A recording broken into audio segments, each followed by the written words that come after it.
Serdecznie zapraszam do odcinka 35 playlisty Mroczna Historia pod tytułem Masoni, część 4. W poprzednim odcinku 34 opowiedziałem o przełomowej dacie założenia Wielkiej Loży Masońskiej. W tym odcinku opowiem o źródłach inspiracji systemu masonerii.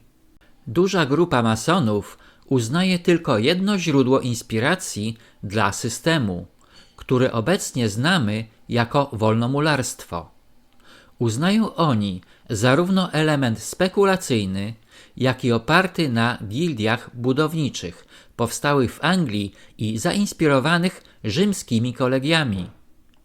Pan Churchward w swojej książce Doskonałe ceremonie twierdzi, że teoria pochodzenia masonerii od rzymskich kolegiów rzemieślników nie ma podstaw faktycznych.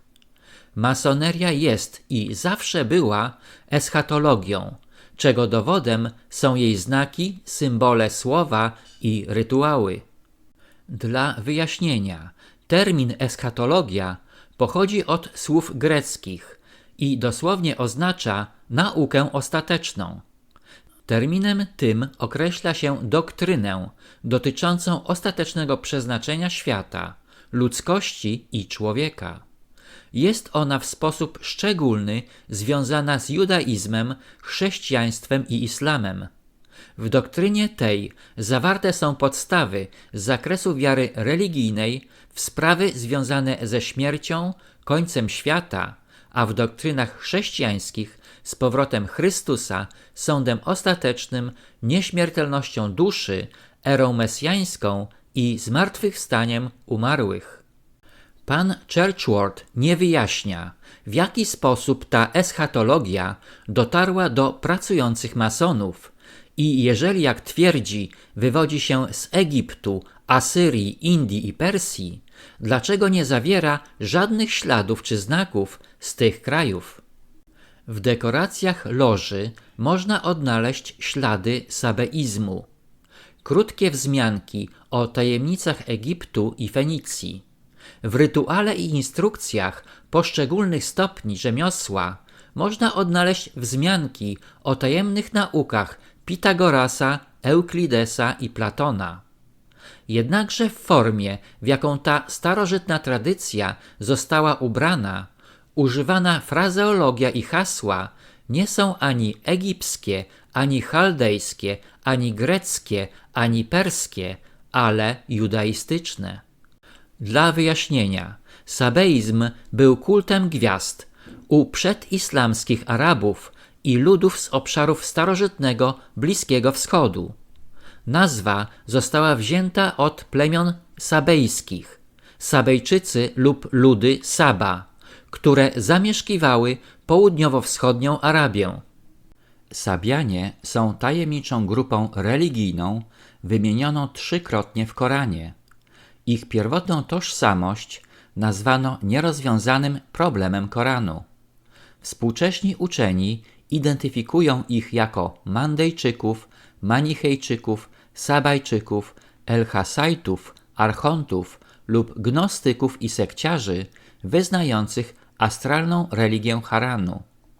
Od IX wieku koraniczny epitet Sabian był używany przez różne grupy religijne, które starały się o uznanie przez władze muzułmańskie ludu księgi zasługującego na ochronę prawną. Wśród nich są Sabianie z Harranu, wyznawcy mało znanej religii pogańskiej, skupionej w mieście Haran w górnej Mezopotamii, którzy byli opisywani jako czciciele gwiazd. O Sabianach wspomina Koran. Zaprawdę ci, którzy wierzą i ci, którzy są Rzymianami i chrześcijanami i Sabianami, którzy wierzą w Boga i dzień ostatni, czynią dobrze, otrzymają nagrodę od swego Pana i nie będą się bać, ani będą się smucić.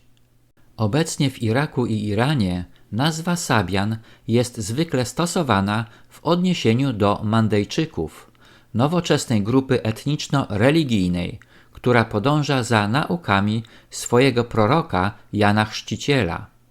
Ich najważniejszą ceremonią religijną jest chrzest i są monoteistyczni, a ich święta księga znana jest jako Ginza Rabba. Do mandejskich proroków Sabian zalicza się między innymi Adam jako założyciel religii i Jan Chrzciciel jako największy i ostatni prorok. Powróćmy do starożytnej tradycji masonów. Zatem, chociaż część starożytnej, tajnej tradycji mogła przedostać się do Wielkiej Brytanii poprzez druidów czy Rzymian, zaznajomionych z tradycją Grecji i Egiptu, kolejnym kanałem jej przekazu była wyraźnie kabała rzymska. Niektórzy pisarze masońscy, uznając tę podwójną tradycję, jedną wywodzącą się z Egiptu, Chaldei i Grecji i drugą od Izraelitów, zapewniają, że prawdziwym źródłem pochodzenia systemu są Izraelici.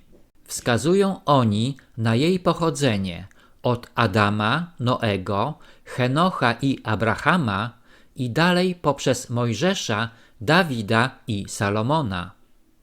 Ta genealogia zawarta jest w instrukcjach dla kandydatów do inicjacji do pierwszego stopnia i jest dokładnie taką samą genealogią przypisywaną w Kabale przez Rzymian.